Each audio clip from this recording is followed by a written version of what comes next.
Lord Mark Mallet-Brown, let's just get some facts out of the way. George Soros has given you how much?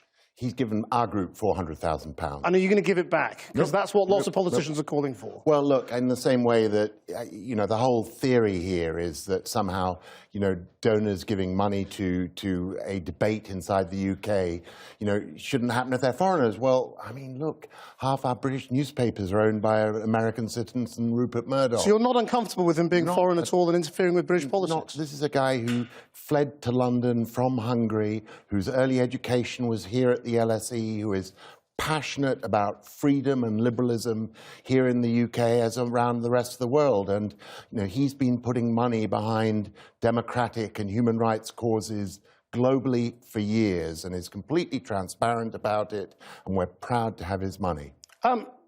Richard Tice, what's the problem? I mean, politics is funded by rich people, whether it's you or Aaron Banks or Lord Sainsbury. That's just the way of the world. Yeah, but we all live in this country, we pay taxes here, so we've every right to be involved in democracy here. This is a foreign billionaire who is trying to destabilise and overthrow one of the greatest democratic democracies and governments in the world just to suit his own ends, as he has done elsewhere in the world. He has no right to interfere, and it's clearly so bad that even people like Gina Miller, the founder of Best for Britain, has resigned and has come out and said this is wholly inappropriate. Overthrow is a ridiculous and inflammatory word to use for the funding of a political campaign. It's not. It's completely appropriate because that's what referendum. No, it's completely appropriate because that's what they are trying to do. They're trying to destabilise this government so that it falls, and therefore they hope that that might lead towards a second referendum. And what happens then if we have a second referendum?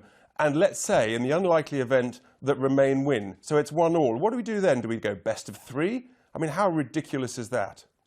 Well, George Soros, we should say, has made it very clear that his donations are in line with his mission, or his organisation's mission, to build vibrant and tolerant democracies worldwide. Mark Mallet-Brown, reply to those criticisms. We have a vibrant and tolerant democracy in the world. Look, in this country, we are vibrant, we are tolerant, we don't need anybody else just getting Mark Mallet-Brown to reply to your previous point. I mean, I think we're seeing the real colour of the levers here.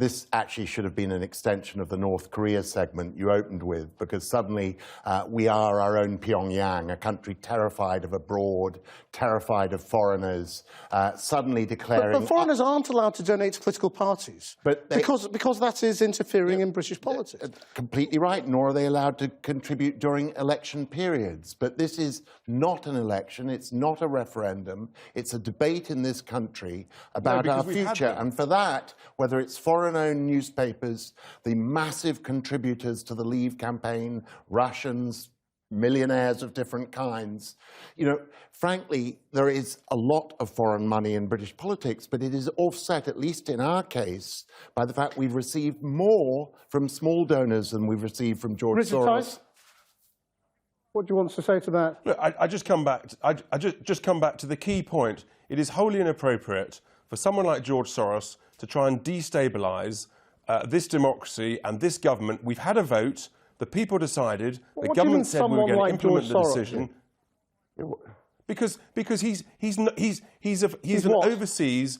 He doesn't live here. He doesn't pay taxes here. What right has he got to interfere with our democracy and try and overthrow the government? He has no right at all, and he should withdraw. There have been allegations today that there is a nasty overtone in this attack on George Soros, who in the past or throughout his life has been attacked in an anti-Semitic way. That's been denied by various people today. What do you say to this?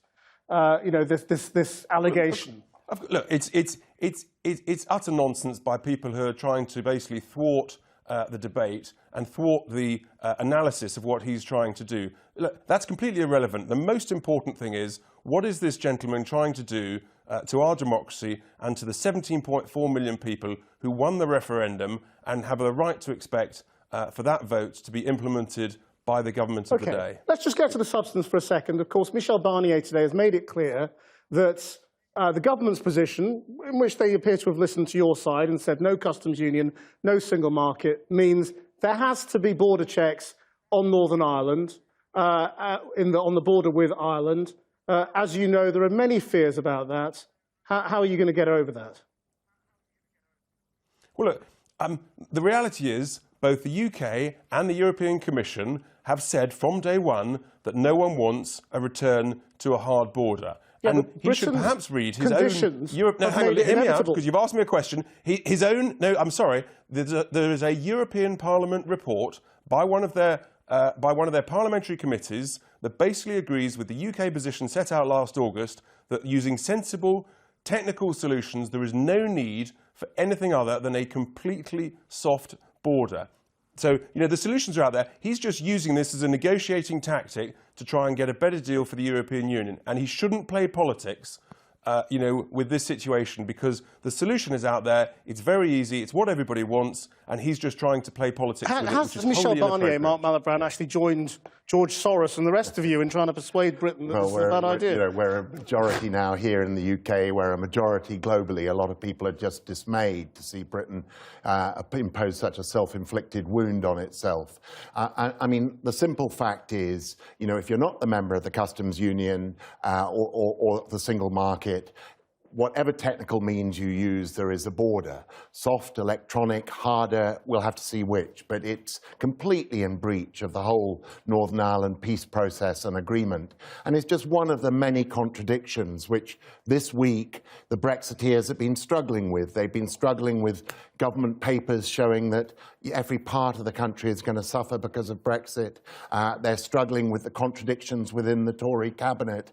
And so, you know, they take the reports of a dinner party called to get a group of donors, British donors, by the way, to support this campaign.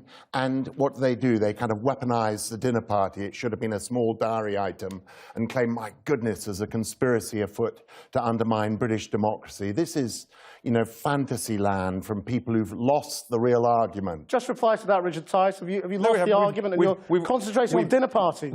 Excuse me. We've won the argument, we won the referendum, people want to move on, they want to get this done, and what this may well show is actually we're better just to go towards the Canada-style deal, which means you don't need, you know, we don't even need a transition period. We've won the argument, Lord Malloch-Brown. You need to respect democracy and put your shoulder behind the wheel of what's going to be a fantastic Brexit success story. We'll leave it there. Richard Tice, Mark Malloch-Brown, thank you very much.